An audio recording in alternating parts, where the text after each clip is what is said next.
بسم الله الرحمن الرحيم. السلام عليكم ورحمة الله وسلم وبارك على سيدنا محمد.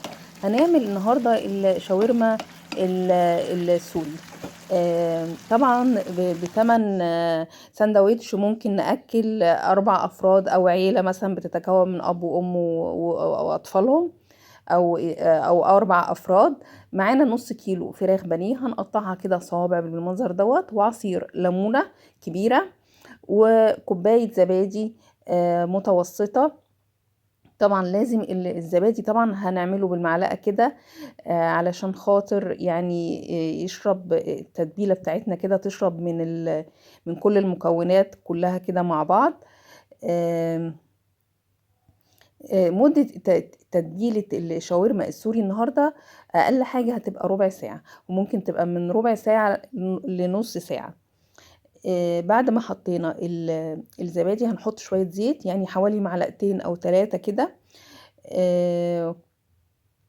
وشوية خل. البهارات بقى ممكن نحط أي بهارات موجودة عندنا، بس في حاجات أساسية كده زي الفلفل الأسمر، الكمون والكزبرة والقرفة. دي بتبقى حاجات كده أساسية في التتبيلة بتاعتنا النهاردة. ممكن نحط بصل بودر وتوم بودر، والملح طبعا بنحط على حسب الكمية اللي احنا عاملينها، وبابريكا. بعد طبعا ما تبلناها، شوية زيت كده وبصلتين كبار هنقطعهم جوانح، او هنقطعهم بأي شكل احنا بنحبه. عايزين كده البصلة يدوب كده تدبل معانا على النار، هنحطها على نار عالية.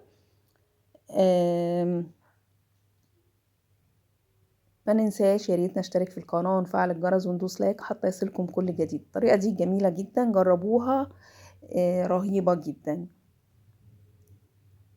وسهلة وسريعة في التحضير.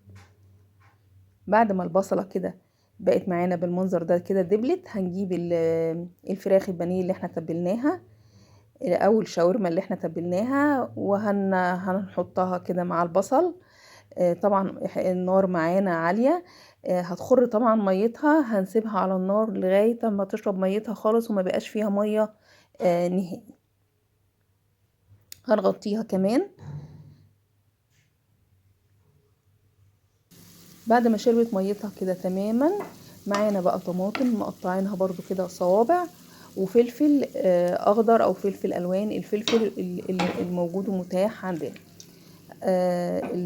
الطماطم معانا متقطعه بالشكل دوت، وهنحط الفلفل حوالي 5 دقايق كده على النار لغايه ما الطماطم والفلفل يتبلوا معانا كده.